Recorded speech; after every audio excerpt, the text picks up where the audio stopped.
Good afternoon, everyone. I will start with a few brief comments before moving to questions. Today, the Secretary determined that members of the Sudanese Armed Forces and the Rapid Support Forces have committed war crimes in Sudan. The Secretary also determined that members of the RSF and its allied militias have committed crimes against humanity as part of a widespread and systematic attack directed against Darfur's civilian population. Members of the RSF and allied militias have also committed ethnic cleansing. The SAF and the RSF must end this brutal conflict. The warring parties must comply with their obligations under international humanitarian law and international human rights law, and we call on them to protect civilians, hold accountable those responsible for atrocities and other abuses, allow unhindered humanitarian access, and negotiate an end to this conflict. For too long, the belligerents have killed, raped, and attacked civilians with impunity in Sudan. The international community must work towards meaningful justice for victims and the affected communities and bring an end to this era of impunity. As we work with our African partners, the United States calls on all countries to support efforts to protect civilians in Sudan, prevent future atrocities, and promote accountability for those responsible for these horrific acts. As we have repeatedly said since the outbreak of this conflict, the United States stands with the Sudanese people, who did not ask for this war, in support of their rightful demands for a transition to democracy and freedom, peace, and justice.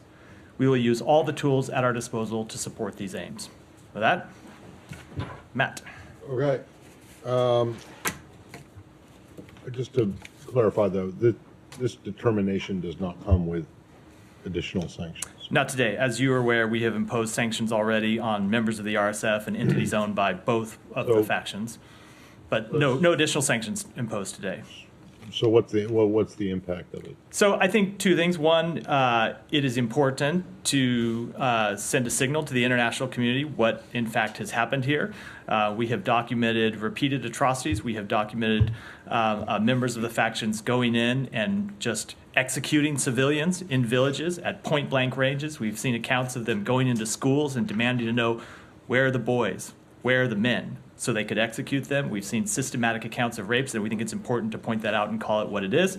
And then the second thing I would say is we have taken sanctions in the past, and we are ready to impose additional measures if and when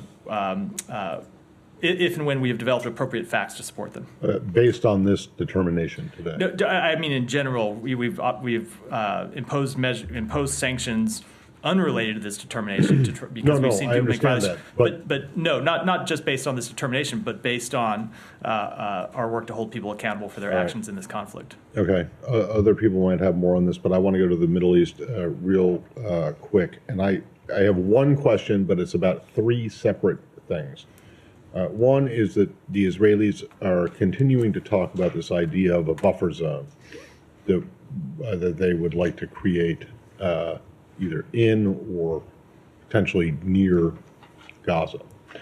Can you clarify what the U.S. position is on that? Can you clarify what the U.S. position is on the idea of there being a quote-unquote transition period that during which Israel would retain or would keep security control of Gaza after the conflict is over, if the conflict ever is over? And then lastly, what is the U.S. position on the idea of a international security or peacekeeping force that might be deployed, that some have called for to be deployed? Let me take them in order. So with respect to the first one, the Secretary made very clear in a speech he gave several weeks ago in Tokyo, where he laid out the principles that the United States supports when it comes to the end of this conflict in Gaza. One of those principles was that there must be no reduction in the size of Gaza. And that remains our position, and it will remain our position. So if any proposed buffer zone was inside Gaza, that would be a violation of that principle, and it's something that we oppose. If it's with respect to something in Israeli territory, I won't speak to that. That's a decision for the Israelis to make. But we're very clear that when it comes to reduction in the size of Gaza, that's not something the United States supports. With respect to the second, I remember the third. What was the? Remind me what the second. The second one was. The second was transition. With respect to a transition period, look, we understand that there will have to be some kind of transition period after the end of major combat operations. I don't think it would be in anyone's interest, not Israel's interest. It wouldn't be in the Palestinian people's interest for at the end of major combat operations for Israel to just leave and leave a security vacuum in place where there could be rampant lawlessness inside Gaza and innocent civilians exploited. So we understand there will need to be some transition period at the end of combat operations. I am not at this point able to define, while the conflict's ongoing, how long that would take or when it would end. I think it's too early to prescribe any parameters for that. And then with respect to but it would have to be temporary. Yes, because one of the positions we have also made clear is that there can be no reoccupation of Gaza. And then with respect to the third, with an international security force, these are the types of conversations we are engaging in with our allies and with our partners in the region. I think it is too early to definitively prescribe any solution, but we are focused on what the post-conflict environment needs to look at in Gaza, and that obviously includes security for the Palestinian people of Gaza. Thank you. Yeah, Saeed. On this issue, there's a great many rumors and so on that talks about incentivizing Egypt to take like hundreds of thousands and so on. So you repudiate that completely. That is not something that has been discussed, as it was allegedly discussed on Capitol Hill. So I am not going to respond to rumors, and I don't know what you're referring to with respect to Capitol Hill, but it doesn't actually really matter. But I will reiterate the principles that the Secretary outlined, and one of them is no forced displacement of the Palestinian people from Gaza. Okay, a couple of other issues. There was a report that Israel's assault forced a nurse to leave babies behind. They were found decomposing. Are you aware of the story? I am aware of that report, Saeed. And do you take it as it happened, or if it did happen, is that a war crime? Saeed, I would say that is a tragedy. Okay. It's a tragedy for those babies. Right. It's a tragedy for their family members. Right. It's a tragedy for the Palestinian people, and it is a tragedy for the world. Okay. And it is why we have made clear that far too many Palestinians have been killed in this conflict, and that, of course, includes far too many Palestinian children and, of course, Palestinian babies. And it is why we have taken every measure we could to speak loudly and clearly to the government of Israel that it needs to do everything it can to minimize civilian harm, and it's why we have worked to try and move humanitarian assistance in. And it is also why I will say we have said that Hamas should stop hiding its fighters in hospitals. I'm talking about this particular incident. I know. It gets to the very difficult nature of this war, right? And the immense human tragedy that has been inflicted on far too many people. But if it happened, it's not a war crime, or is it a war crime? So I'm never going to be able to make an assessment here. You saw us today make a conclusion about war crimes after a very deliberate fact-finding process, where we then apply the facts to the law. It's not something I can do. Responding to a report. Just please let me finish my answers before you interrupt. I will take all of your questions. Sure. It is not something I can do responding to a report from the podium. Okay, I understand. But would the U.S. consider sending a fact-finding mission like you did? We are in the middle of a conflict right now, an ongoing conflict. We monitor all of these reports, but I'm not going to speak to what actions we might take when we're still in the middle of major combat operations. And lastly, my last question. On Monday, when I asked you about where should the Palestinians go, and you said there are designated UN centers to go to. Well, apparently the spokesperson for the United Nations, Stefan Dujarric, whom you know, repudiated that yesterday, or refuted that. He said, let's be clear, there are no UN designated safe zones in Gaza. I think all my senior colleagues have been very clear, including the Secretary General, saying there are no safe places in Gaza. There are shelters that fly the UN flag that are sheltering thousands and thousands and thousands of people, men, women, and children who are trying to stay alive and get some food, get some water. We have seen since the beginning of this conflict that those places that fly, the UN flag, have not been safe either. You comment on that? So I will say, first of all, I did not say that there were safe zones. That is a very different You concept. said there were safe zones. Saeed, again, can we just establish a ground rule that I won't interrupt you and you won't interrupt me? I did not say that there were safe zones. That is a different concept. We have seen earlier in this conflict the idea of safe zones. And what instead we have moved to, what we have supported, are areas that are deconfliction sites. And there are sites that are UN-flagged facilities that Israel is aware where those sites are. Israel has placed them on deconfliction lists, and Israel is not supposed to target those sites. That is what I was referring to. We continue to support people moving to those sites where they can be safe from harm. But again, we recognize the very difficult situation on the ground and the very difficult choices that many Palestinian civilians are having to make every day. Just follow up on Yeah. that. You're making a distinction between a safe zone Yeah, just- and an area of deconfliction? So just to be very clear, so there has been ideas at one point of safe zones, entire areas. There's this area over near the beach, an entire area that looks more like a refugee camp that people So could. you're talking people could. basically I'm talking size about it's not just size. They're instead of like designated, it's neighborhoods where the Israel is not conducting operations. So you've seen them flag areas where they intend to conduct major combat operations, told people to leave those areas, go to other areas where they are not currently conducting operations. In addition to that, there are facilities, schools and other places, UN sites, UNRWA sites, where people are taking shelter. And those sites are on deconfliction lists and are not supposed to be struck by the Israeli army. That's what I was referring to. Go ahead. UN Secretary General made a really rare move today to formally warn the Security Council of the global threats from the Gaza war, invoking this Article 99. He himself has done it for the first time. I'm wondering if the United States agree with his warning that this is a threat for the entire global. So we just saw the letter. Letter came just a little while before I came out here. I don't have any specific reaction to the letter yet. We will continue to consult with the Secretary General and other members of the UN Security Council on this matter, as we have in the past. But I will say, of course, there are threats to regional security and threats to global security that are presented by this conflict. We said that in the very aftermath of October 7th, when we made quite clear that one of the things we are trying to do is prevent this conflict from spreading. That continues to be one of our top priorities and continues to be something the Secretary and the President and other members of the administration are focused on. And we understand that Arab states basically seek to leverage that to renew a push for the Council to call for a ceasefire.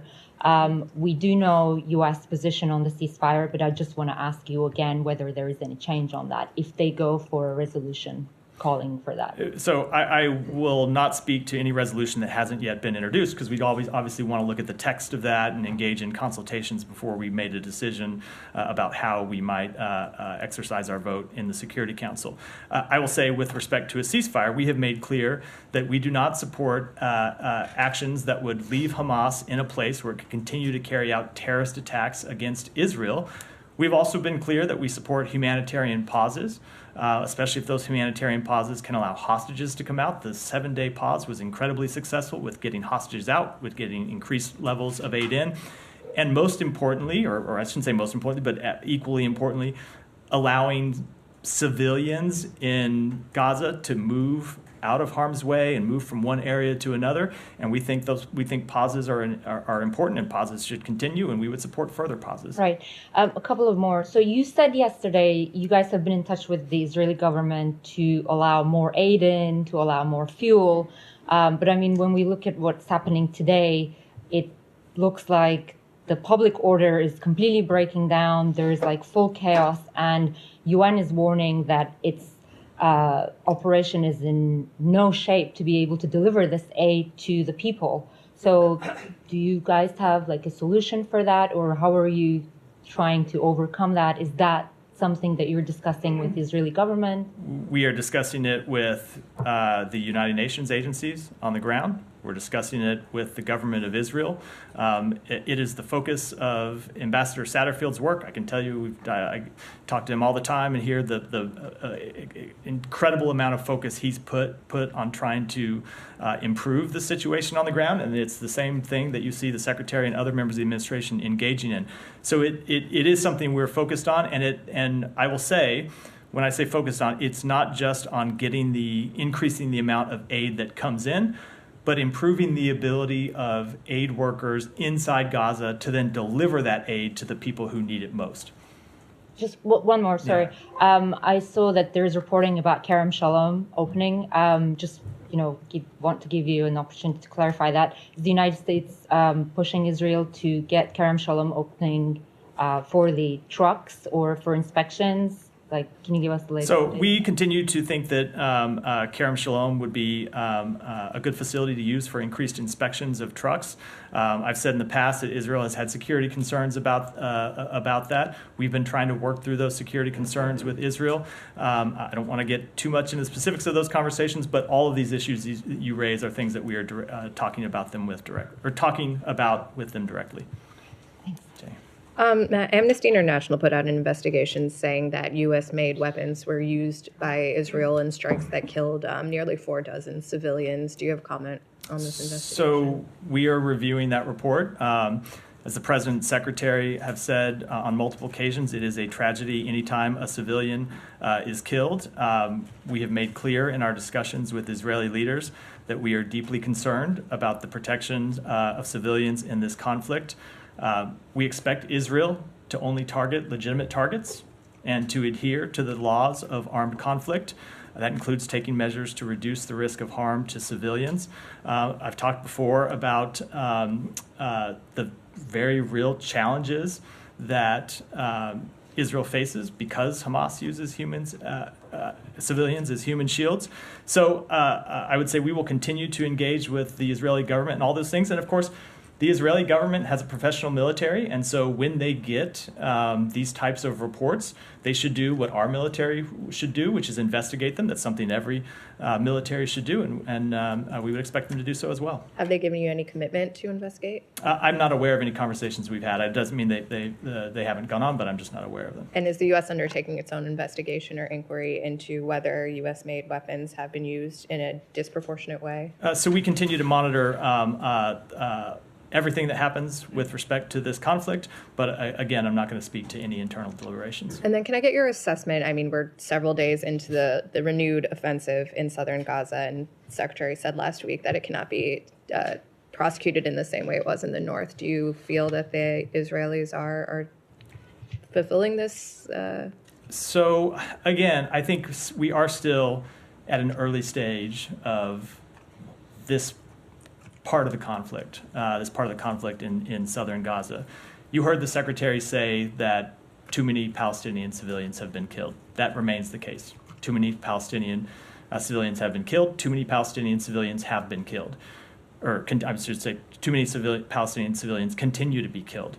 We want to see the civilian death toll lower than it has been. We want to see the civilian death toll lower than it is today, lower than it has been the past few days. Again, this is a good component of this is the problem presented by Hamas embedding in civilian sites in Khan Yunis, just as it did in Gaza City.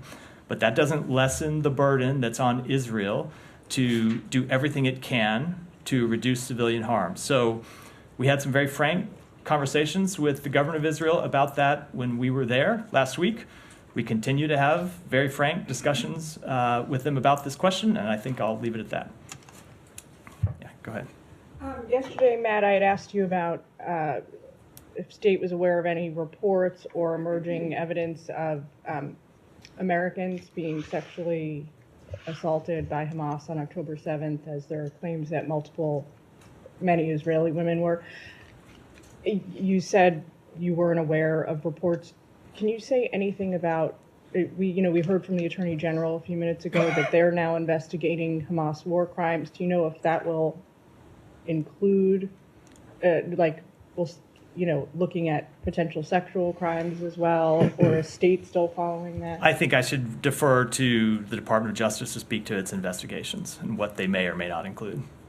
I know that you don't comment on university campus level goings-on, but yesterday a group of Ivy League presidents on Capitol Hill in sworn testimony declined to condemn calls by their own students for the killing of Jews. I'm wondering if, more broadly speaking, outside of college campuses and universities if the State Department has a position on calling for the murder of Jews? Is that something that the department considers anti-Semitic? Yeah, absolutely. You're right. When it comes to matters inside the United States, there are many agencies inside this government that would comment on it, but that is not the remit of the State Department. But obviously, calling for the murder of Jews is anti-Semitic. It's horrific. We have a special envoy here dedicated to combating anti-Semitism around the world. In addition, you've seen the Secretary speak about this and call it out, as I have from this podium, and we will continue to do that. So you would oppose the calling of the murder of anyone, right? Absolutely. Not just yes, quite obviously. Yes. One last question, if I may. Quite a few localized menorah lighting celebrations ahead of the start of Hanukkah tomorrow have been canceled by local officials, citing threats from pro-Palestinian protesters that are scheduled for the area. Now, in California, Gavin Newsom has canceled some kind of a Christmas tree lighting ceremony as well. I'm wondering if the State Department has concerns about the impact of the war in Gaza and the political fallings out, on religious freedom for Americans ahead of the holidays. So let me just say that when it comes to the specific incidents you cite, I think I will defer to the Department of Homeland Security, maybe to the Federal Bureau of Investigation for comment on those, as those are obviously local matters inside the United States. But I will say that generally we have seen a rise in anti-Semitism around the world. Since October 7th, we have seen a rise in Islamophobia around the world since October 7th, and we will continue to do everything in our power to call that out when we see it, to make it clear it is objectionable, and to align our policies to fight it wherever we can. Thanks. Yeah, go ahead. I may come back to Sudan.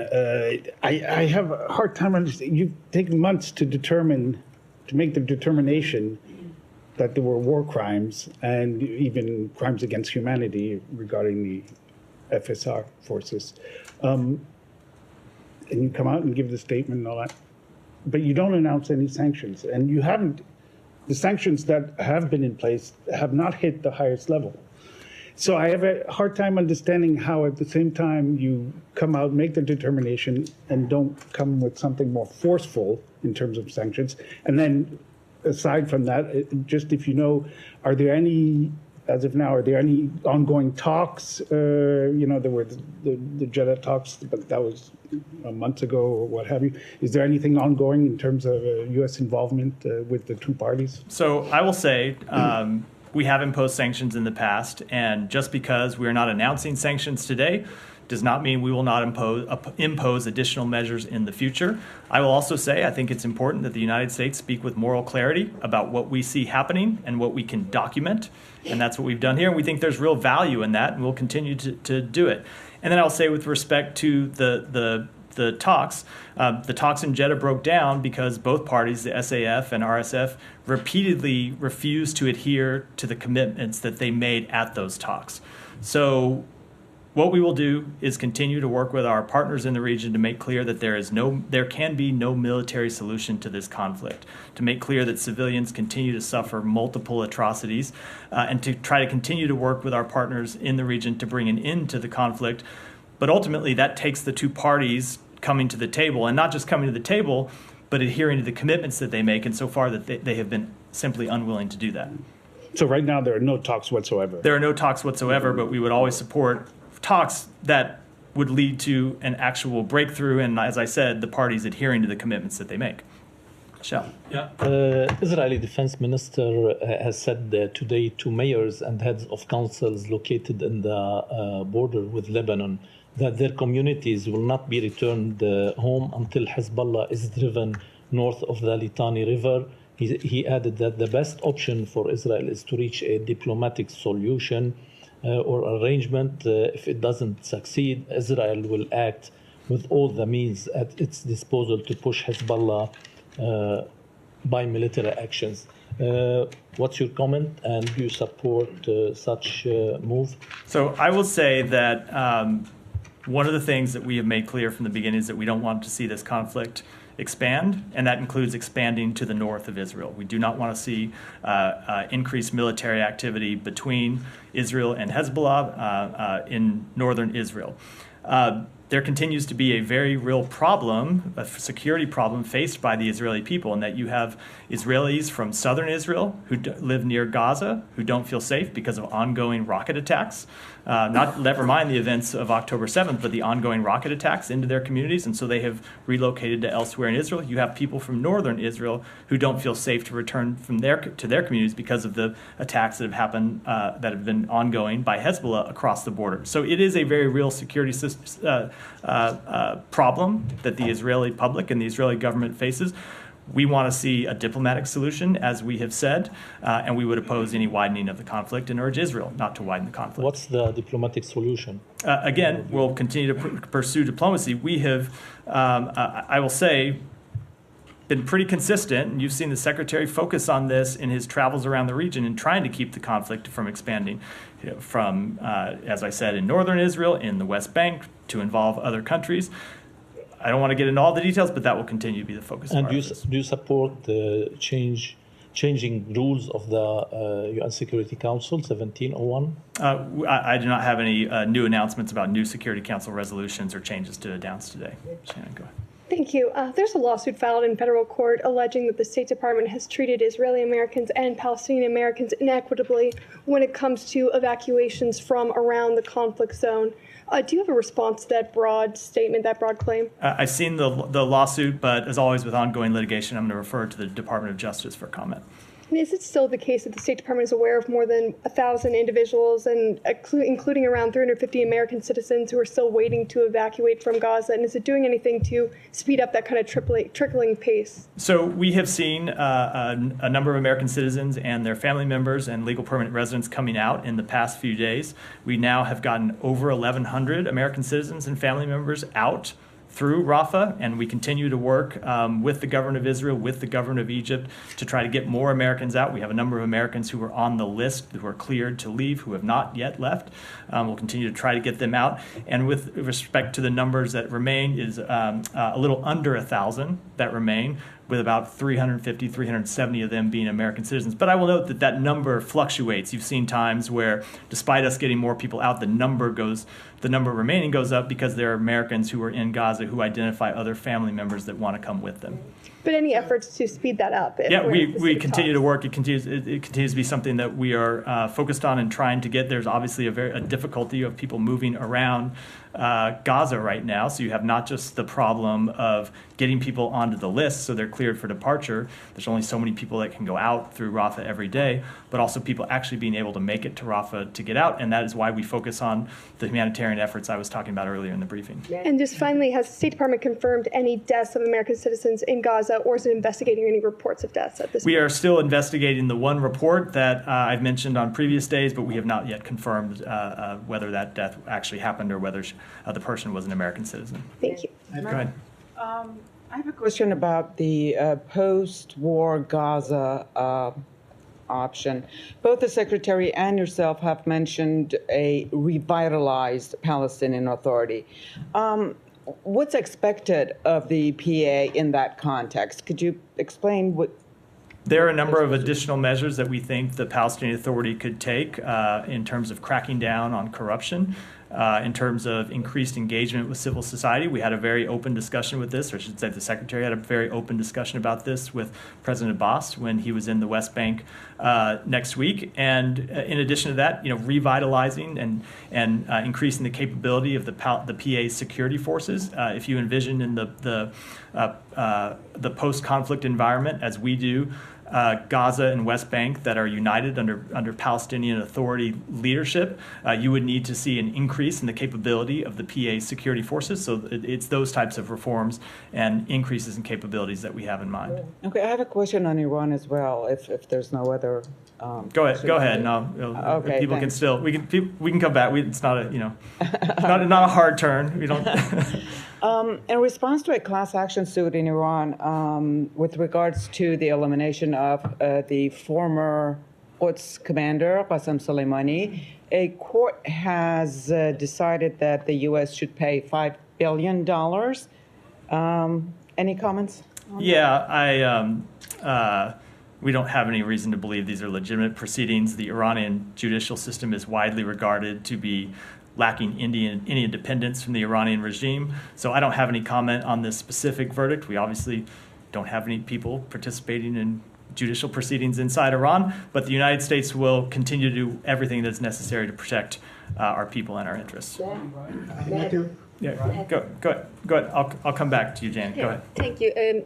Do you have anything to say on the Secretary's meeting with the members of Arab League and the Organization of Islamic Cooperation on Friday? What does the Secretary expect from the meeting, and what message he has, especially in response to their call for a ceasefire? So I don't want to telegraph too much about that meeting 2 days before it happens, but obviously these are counterparts with which he has had a number of engagements since October 7th. You've seen him both in his trips to the region and at a meeting in New York, engage with counterparts in the region, as well as a number of phone calls that we've read out the specifics of over the past 2 months. So he will continue to engage with them about what we can do to get increased humanitarian assistance in. He'll continue to engage with them about how we can get hostages out. He will, of course, want to talk about the end of the conflict and lay out the principles that he laid out in Tokyo, as he did in a meeting he had in Dubai, and continue to talk with them about how we can move forward, prevent this conflict from widening, and ultimately find a solution in the long term that leads to the establishment of an independent Palestinian state. Yeah, thank you. Going back to the Iranian sanctions, Russia and Iran signed a declaration to counter the Western and also the U.S. sanctions. Does that declaration concerns you? Do you believe that this would have any impacts on your sanctions on both countries when we are talking about both conflicts in Gaza and Ukraine? So I will say we have long seen both Russia and Iran attempt to evade our sanctions, which is why you see us, with respect to both countries, at times announce both new sanctions and measures that we take to crack down on sanctions evasion. And today, Iranian IRGC announced that they seized 2 vessels with 34 foreign crew members in the Persian Gulf. Do you have any reaction and comments on that? And that they what? That the Iranian IRGC, Revolutionary Guard Corps, they announced today they seized 2 vessels with 34 foreign crew members. Then do you have any comment and reaction to that? And do you think that the Iranian taking advantage of the situation in the Middle East? So we have seen them, I don't have any specific reaction to that report, but we have seen them continue to try to take advantage of instability and try to foment additional instability, which is why we have been quite clear with the Iranian government that they shouldn't do anything to add to instability in the region. It's why we've been quite clear with our partners in the region, anyone that can get messages to Iran, that they should deliver that message very clearly, and why you've seen us take steps to protect our interests in the region. If I may ask the last question, going back to a very old question in this room, are you still looking to go back to the JCPOA through diplomatic with Iran, or can you call the JCPOA a dead deal now? I certainly don't see that on the table. Go ahead. Danny, go ahead. Thank you. 2 questions on Russia, North Korea, and South Korea. It was reported that the North Korea transshipped 10,000 containers to Russia yesterday. And why can't the United States stop North Korea's weapons from continuing to be supplied to Russia? So we have made clear that we oppose the transfer of additional weapons from North Korea to Russia and oppose the transfer of weapons from Russia to North Korea. We have imposed sanctions on both of these countries, of course. When it comes to Russia supplying North Korea, not the issue you asked about, but the reverse side of this trade, we've made clear that it violates multiple United Nations Security Council resolutions, and we will continue to take actions to hold both of those countries accountable. Follow up one more question. And Russian President Putin wanted to restore relations with South Korea, and saying it depends entirely on South Korea. Do you think this is Putin's strategy to create a rift in U.S. and South Korea relations, or other? I don't think I have. I just don't think I have any comment on that. Alex, go ahead. Thank you, Mike. Speak to the Secretary's level of alarm following yesterday's interactions on the Hill. The reports that some senators, left the briefing, and I'm also asking because the Secretary just noted in his statement that today's package will, he mentioned, be one of the last security assistance packages we can provide to Ukraine without congressional approval. Can you unpack it, please, for us? I think the Secretary found it to be a frank and candid exchange of views on the Hill, mostly between members of the Senate, not involving the administration. But as we made clear in the statement we issued today about the drawdown package, we have nearly exhausted the available security assistance that is available to Ukraine. It is urgent that Congress act to support Ukraine. It is urgent that Congress act to support democracy. The President spoke to this today. We continue to watch the actions on Capitol Hill, continue to watch the negotiations over things that are unrelated to support for Ukraine. You saw the President speak to this today and talk about how the plan that he has laid out with respect to border security. It's not an issue that the State Department deals with. I will just say from our perspective, it is an urgent priority to stand with Ukraine, especially as we enter this difficult winter when we know we will see increased Russian attacks. For those of us who cover this U.S. foreign policy for foreign audience who don't necessarily follow U.S. domestic policy, are we in the still zone of your normal sausage-making process, or things are out of control? I just don't think I want to play pundit from this podium. That's for other people to do. If you don't mind. Go ahead. The following today's meetings, do you have anything for me? What's your level of concerns about the relationship? As the Secretary posted that he shared ideas for deepening bilateral cooperation and supporting peace, stability, prosperity in the region. I mean, that one sentence is doing a great deal of heaven. I haven't spoken to Assistant Secretary O'Brien since the conclusion of that meeting or had a detailed readout of it, so I don't have anything to add. Go ahead. Thank you. One question about the Abraham Accord and the normalization between Saudi Arabia and Israel. Do you think, or the State Department thinks that diplomatic relationship is almost dead? There is no any possibility that Saudi Arabia normalizes its relationship with Israel, or there is a possibility? My first question. Then, if you allow me, I will ask. Go ahead and ask the second one. The second one is that there are some reports and concerns that since the war broke between Israel and Hamas, some terrorist groups that belong to Al-Qaeda and some other groups moved out to some safe place that they think it's safe, like Afghanistan, to launch potentially some attacks against the U.S. interest in the region. So I just wanted to... These are reports that people moved from where? So from the Arab countries. Oh, from the Arab... yes. So I don't have any specific comment on that. Obviously, we take any threats to our forces very seriously. We take any threats to our interests very seriously, and we'll take whatever steps we need to protect our forces overseas and our interests. With respect to your first question, which I then forgot, remind me what it is. It was the relationship between Saudi. Oh yeah, Saudi. Yeah, of course, the normalization question. So, look, we have made quite clear that we think further integration between Israel and its neighbors is in the long-term security interests of the region. It's in the long-term economic interests of the region. It would further peace and stability. But it's also no substitute for the establishment of an independent Palestinian state. So at the end of this conflict, you are going to see the United States focus, and we've already started conversations about this, not just on what the post-conflict period looks like, but trying to get on a path to the establishment of an independent Palestinian state. And hopefully, along with the establishment of an independent Palestinian state, would come further integration between Israel and its neighbors.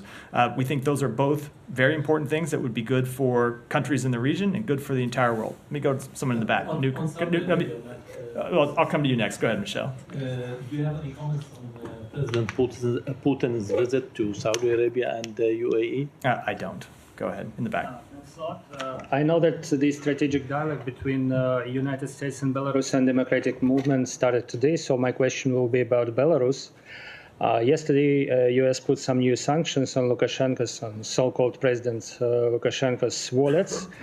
So how do you estimate their effectiveness, and How do you think if this sanction pressure can help to release political prisoners? Because we have something around or close to 1,500 political prisoners nowadays. So first of all, we were pleased to host the first strategic dialogue between the United States and the Belarusian Democratic Movement, and welcome the Belarusian Democratic Movement leader Svetlana Tsikhanouskaya to the State Department.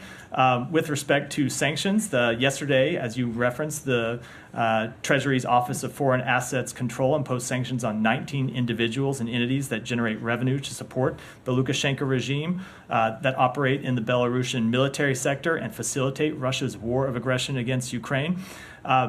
This action is the most recent step in our efforts to promote accountability for the Lukashenka regime's abuses in Belarus and around the world.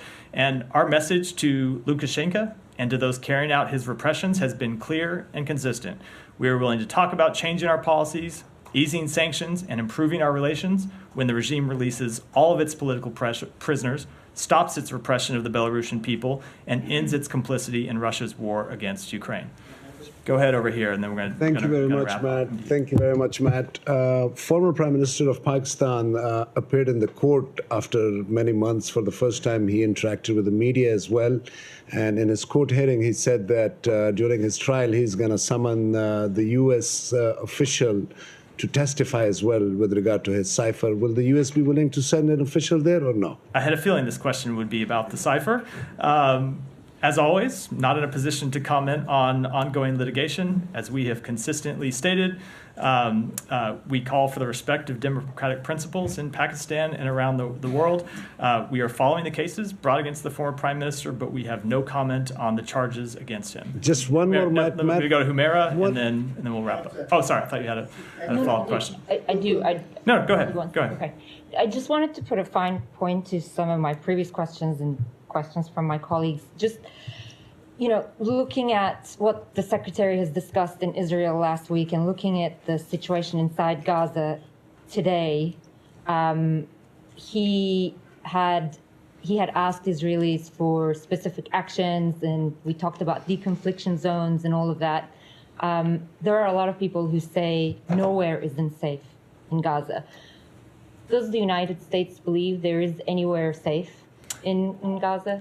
There are areas in Gaza that are designated as places that are safe for Palestinian civilians. As I mentioned before, UN sites where people can go that should not be struck, and we expect that the Israeli government will respect those deconfliction zones and not strike them. Okay, but that sounds a lot like the difference between the intent and the results that the Secretary has mentioned, right? Like, those are the plans, but the result right now does not seem to be matching the intent. So I'm wondering if there has been any high-level intervention from this building to the Israeli government since we left the region on these issues and what was communicated, and whether Ambassador Satterfield or you guys have a specific plan to remedy this urgently. So we continue to engage in conversations with the Israeli government in this building, at the White House. Those conversations did not stop when we left the region. They have continued since we left. As the Secretary made clear, too many Palestinian civilians have died in this conflict. Too many Palestinian civilians continue to die, and we will continue to have very direct conversations with the Israeli government about steps they can and should take to further minimize civilian harm. And my final one on this, because just a few minutes ago when you were answering one of our questions, you said we're still at an early stage of this part of the conflict. It sounds like you do know what's the next part of the conflict.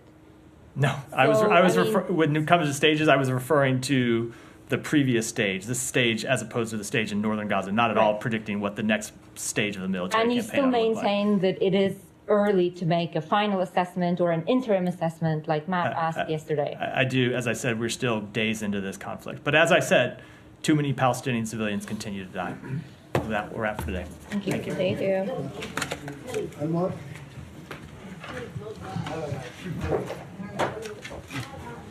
you.